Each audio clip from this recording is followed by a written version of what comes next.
Halo guys, selamat datang di channel YouTube Feril Bima Sakti. Jangan lupa ya, klik subscribe, terus klik tombol lonceng juga. Thank you. Ngobras, ngobrol apa saja. Ngobrol yuk. Selamat datang di channel YouTube Feril Bima Sakti dan juga podcast di Spotify Feril Bima Sakti Podcast.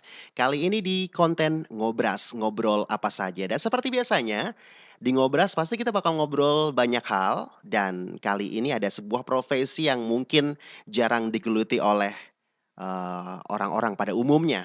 Dan yang jelas kali ini ada teman aku yang dulu sempat siaran di Bima Sakti FM bareng aku. Sekarang sudah hijrah ke Jakarta dan juga menggeluti sebuah profesi yaitu namanya voice over. Suaranya dia itu sering banget didengar di program-program infotainment baik di TV swasta nasional dan juga di channel YouTube. Salah satunya adalah channel YouTube-nya Ruben Onsu MOP Channel. Ada Pipit Panda yang sekarang juga kita bakal langsung ngobrol-ngobrol sama dia. Dan bisa diceritain Pit, bagaimana sih awal mula Pipit bisa terjun di dunia voice over? Diceritain aja Pit. Hai guys, hai Feril. Hai. Cerita awal mula aku bisa jadi voice over untuk program infotainment TV nasional ya. Ceritanya panjang sih guys. Ya. Tapi intinya gini, awalnya aku siaran di radio di Kebumen. Betul. Sama Feril dulu bareng-bareng di Radio Bima Sakti FM cukup lama. Terus aku pindah ke Jakarta suatu ketika. Dan di Jakarta aku siaran di Depok. Kebetulan itu juga radionya berdekatan, kompetitornya radio Pop FM, radionya Jakarta Raya, itu satu manajemen dengan Radio Bima Sakti FM. Ya. Nah di situ kan kebetulan penyiar-penyiarnya kita kenal ya, karena kita satu manajemen tuh kita saling kenal. Jadi kita tuh sering ketemuan, main segala macam. Nah beberapa penyiar di situ adalah mereka sudah lebih dulu senior banget untuk pengisi suara program infotainment, silet, cek recheck, kasakusuk dan beberapa infotainment yang udah lama dulu. Bahkan sampai detik ini mereka masih jadi voice over untuk program infotainment. Awet ya, puluhan tahun bayangin. Nah intinya karena mereka sudah lebih dulu, jadi kalau ada info awalnya sih suruh gantiin karena mereka ketika izin mau nggak mau mereka harus mencari pengganti dong. Iya, betul. Mereka harus bertanggung jawab untuk mencari pengganti ketika dia tidak masuk karena sakit atau karena dia mau liburan. Jadi saat itu aku cuma menggantikan pertama kali aku menggantikan 1 hari. 1 hari menggantikan Ayu Bonita, dulu dia di MNC. Programnya MNC Lifestyle. Terus itu pertama kali, tapi basically karena aku sudah di radio diajarkan, terutama di Radio Bima Sakti ya, kita tuh sudah yang namanya voice over itu udah yang makanan sehari-hari, bikin iklan, bikin drama radio, sandiwara, apalah gitu, PSA gitu ya, radio expose, RE juga promo radio. Jadi kita tuh udah biasa voice over. Tapi untuk infotainment kan beda dong cara kita membacanya. Tapi kita sudah diajarkan theater of mind, terus kita juga diajarkan. Jadi ketika berita itu sedih, bagaimana sih ekspresi kita? Betul. Ketika beritanya happy, bagaimana sih ekspresi kita? Karena kan kalau ekspresi kita akan berpengaruh juga kepada hasilnya kayak gitu. Jadi intinya aku menggantikan PD aja gitu, PD. Nah dari situ udah dong pernah sekali, itu senang banget karena aku bisa dengerin nonton TV dan itu ada suaraku sendiri kayak gitu. Terus suatu hari temanku yang lebih dulu VO itu di production house kan. Jadi program-program infotainment ini kebanyakan mereka yang bikin production house, PH, bukan TV-nya. Jadi production house itu jual ke TV. Nah temanku yang dulu satu radio, dia itu pernah di Global TV kan. Terus saat itu dia dapat tawaran lagi untuk di Global TV, tapi dia kan sudah kontrak eksklusif di salah satu production house. Terus dia ngabarin aku, kamu mau nggak untuk VO untuk program Obsesi di Global TV gitu. Oh iya boleh, terus aku kirim CV. kirim CV, terus aku setelah kirim CV aku datang diundang. Kan dilihat juga berdasarkan pengalaman-pengalaman aku di radio beberapa kali, udah VO untuk apa saja, MC apa saja. Akhirnya aku diundang, terus aku take voice. Take voice dikasih skrip, beberapa skrip sedih, skrip uh, in-depth investigasi, skrip beritanya yang light, yang berita ringan kayak gitu. Terus udah dites.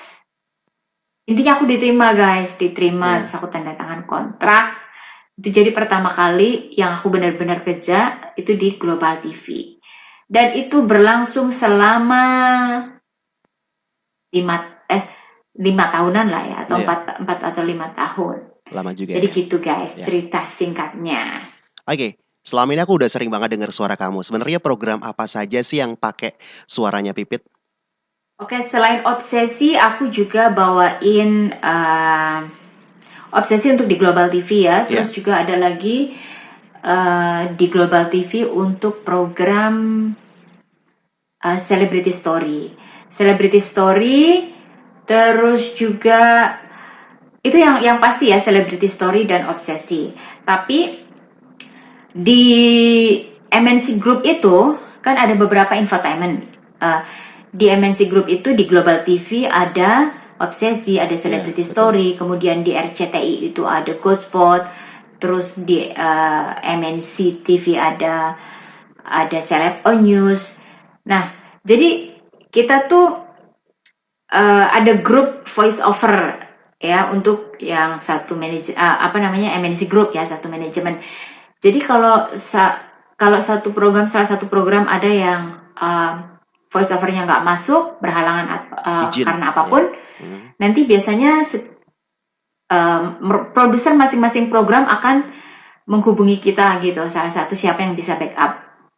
Nah, nanti salah satu kita saling backup lah kayak gitu kalau saling nggak masuk. Jadi paling aku kadang-kadang backup Celeb On News, kadang-kadang backup Ghospot, RCTI kayak gitu-gitu. Nah, terus kalau program yang lain, aku di production house untuk program Hotshot.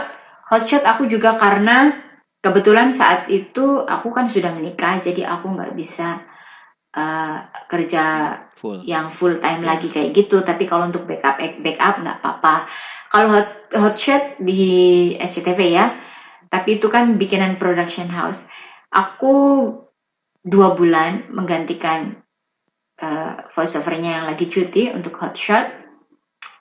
Cuma 2 bulan.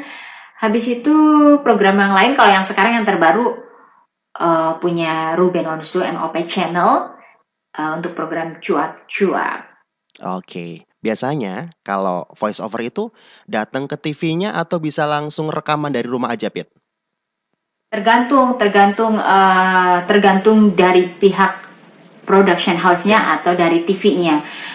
Jadi infotainment ini kan kalau kemarin-kemarin ya, selama ini yang bikin adalah production house. Sampai sekarang sih masih production house. Mereka jual ke TV Ya. dalam bentuk paket, udah jadi tinggal tayang. Tapi ada juga TV yang dia bikin sendiri, jadi dia in-house gitu. Dia bikin tayangan sendiri, program sendiri, tayang di TV-nya sendiri juga ada. Kayak aku contohnya, aku di Global TV kan, dan Global TV dia bikin tayangan sendiri, bikin programnya sendiri. Jadi aku datangnya bukan ke PH tapi ke TV-nya langsung. Nah, kalau TV biasanya mereka punya alat yang kualitasnya udah yang bagus, dijamin bagus. Jadi mereka tidak akan sembarangan, meskipun kita punya alat di rumah ya, itu sudah dijamin nggak sebagus yang di TV, karena di TV itu udah keren banget. Jadi mereka sangat mementingkan kualitas. Kita harus tetap datang ke sana, terus kita VO di kantor kayak gitu. Kalau VO-nya sesuai jam tayang. Jadi kalau aku karena dia tayang Global TV Obsesi Global TV itu kan tayang pernah beberapa kali jam ganti ya. Kalau tayang jam 6 pagi, berarti jam 12 malam aku sudah harus sampai di Global TV. Cuma ada jemputan, karena itu tengah malam. Jadi make sure semua kayak penyiar TV-nya, presenternya, voice over-nya semuanya nggak ada bermasalah. Jadi Iya. sampai kantor dengan aman, tepat waktu kayak gitu. Jadi ada jemputan jam 12 malam. Kalau tayang jam 6, aku sampai kantor kayak jam setengah 1. Terus skrip udah ready kadang-kadang, kadang belum semua, beberapa, jadi kita langsung baca aja. Langsung baca, kalau programnya aku kan setengah jam nih tayangan, cuma 3 lembar. 3 lembar. Jadi kadang baca, kalau naskah sudah ready, cuma 5 menit, aku sudah kelar, atau 10 menit sudah kelar, boleh pulang. Tetapi resikonya kalau ada revisi aku harus balik lagi guys gitu. Misalnya tahu-tahu ada artis meninggal, ya kan, di jam-jam sebelum tayang, mau nggak mau harus update dong gitu. Aku harus balik lagi. Kadang supaya aman aku nggak balik dulu, nggak pulang dulu, jadi aku nunggu aja dulu kayak gitu. Nah terus kalau aku tayang jam 10 pagi, jam 4 aku baru berangkat, dijemput sampai kantor sekitar setengah 5 gitu. Udah nunggu naskah, kadang baca yang udah ada, terus nungguin editor ngedit, dijahit VO ku sama gambar-gambarnya sudah oke belum, ada yang salah nggak, salah nama, salah apa jabatan segala macam, itu riskan, nggak boleh. Kadang TV-nya, kalau ini kan karena in-house ya, jadi TV-nya nggak mau dia membuat kesalahan. Kalau production house nggak mau TV-nya komplain kayak gitu. Karena kan kalau kalau ada kesalahan nama kan juga kadang narasumbernya pasti komplain Iya, dong, betul. kayak gitu. Yang pasti make sure buat supaya tidak balik-balik lagi karena revisi. Kadang aku nungguin dulu kalau udah aman banget, udah aman nih, aman, baru pulang kayak gitu. Nah, kalau ada yang pengen jadi seorang voice over, apa sih yang harus dilakukan biar kita bisa jadi voice over yang bagus, Pit? Kalau pengen jadi voice over, apa ya? Yang pasti harus sering-sering baca. Hmm. Sering baca, memakai intonasi. Nonton dulu, Oke. nonton misalnya kamu mau voice over untuk program apa nih, infotainment, lebih pakai pakai rasa, pakai intonasi kayak gitu ya. Harus bisa membangun penjiwaan, ini beritanya nih sedih apa happy kayak gitu, apa investigasi kasus, biasanya investigasi lebih tegas kayak gitu. Terus kalau misalnya kamu pengen untuk program, uh, misalnya untuk iklan gitu kan, kamu sering-sering nonton, kemudian kamu nyontoh, Mhm. kamu mencoba praktek, kamu Mhm. baca, ikutin gaya yang kamu, contoh misalnya kamu nonton infotainment apa, silet, contoh ya, kamu kamu kamu dengerin cara bacanya, terus kamu carilah gitu koran atau apa, kamu baca, terus kamu rekam, kamu tonton, kamu evaluasi kira-kira kurang apa, apakah intonasinya kurang bagus, kurang enak, jatuhnya nada kurang pas. Kadang kan meskipun kita sudah jadi voice over udah bertahun-tahun, kadang kalau kita ngerasa bacanya, aduh kok gak enak banget ya, Iya. gak enak banget nadanya, Ya, kita betul. ulang lagi kayak gitu. Kadang kan kita bisa ngerasain, harus pakai rasa intinya. Itu dia, sering baca, nonton, dengerin yang kamu pengen, mau jadi voice over iklan, infotainment, atau apapun. Atau bahkan teman-temanku juga banyak yang jadi dubber. Jadi dubber pengisi suara untuk kartun-kartun. Ya latihan aja kamu punya karakter apa. Dan voice over itu biasanya mereka cari yang berkarakter. Misalnya karakter kamu suaranya seperti itu, ya udah kamu mantepin, uh, di dimantepin aja, diasah kayak gitu, pertahankan karakter kamu, karena setiap program infotainment itu punya karakter masing-masing. Misalnya silet karakternya seperti ini, jadi maunya produser itu orang tidak usah nonton, dengar suaranya udah denger itu pasti yang lagi ditayangin program silet kayak gitu. Itu jadi mereka cari yang berkarakter. Terus itu aja sih guys, sering-sering aja pokoknya direkam, latihan kayak gitu. Nah, pada penasaran kan, berapa sih penghasilan sebagai seorang voice over, Pit? What? Berapa ya? Kamu kan tahu, kamu juga voice over kadang-kadang. Berapa coba? Kalau infotainment tergantung. Setiap production house berbeda. Ada yang di production house ini duitnya gede, ada yang kurang.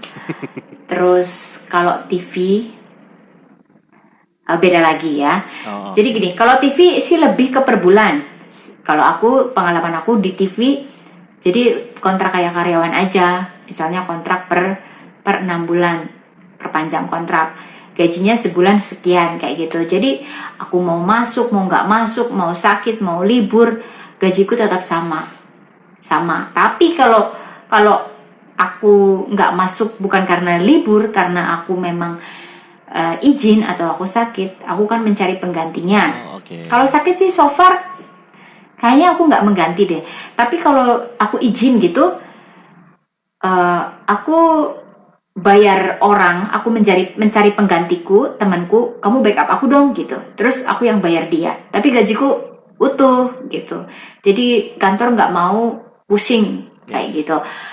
Um, Kalau itu juga tergantung ya. Kalau misalnya stripping, kalau stripping Senin sampai Minggu misalnya, PH apa gajinya tuh per episode tidak begitu tinggi. Tapi kalau cuma seminggu 2 kali atau 3 kali, biasanya lebih gitu.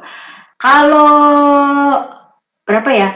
Kalau per episode tergantung sih, tergantung jam tayang. Misalnya setengah jam berapa, 1 jam berapa. Tapi kalau misalnya apa ya? Kalau per episode, kalau tayangan setengah jam antara 200 sampai 350. 200 Oke. sampai 350.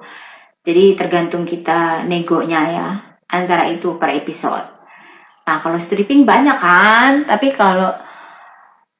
temanku stripping loh, dia kaya banget. Ya udah gonta-ganti mobil berapa kali, udah beli apa aja intinya.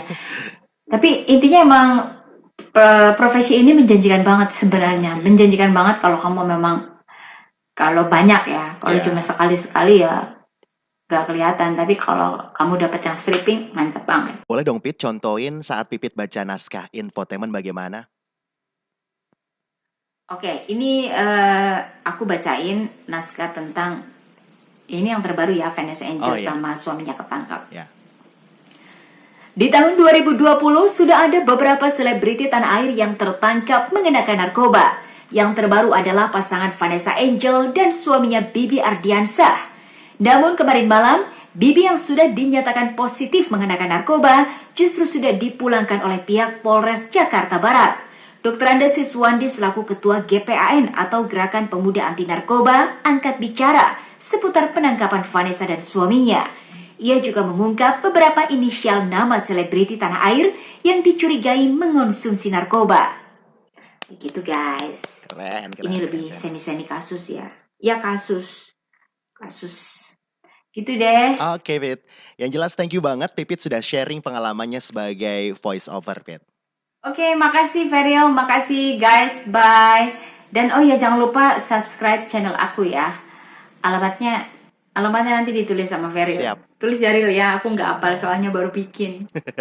Bye. Bye, Pit. Yang jelas, Pipit punya suami seorang warga negara Australia dan dia sering banget sharing pengalaman dia mengenai bagaimana sih menikah beda beda kewarganegaraan di channel YouTube-nya dia. Alamatnya jangan lupa Pipit Bojo Bule Australia Vlog itu alamatnya. Terus follow Instagramnya juga @pipitpanda83_real.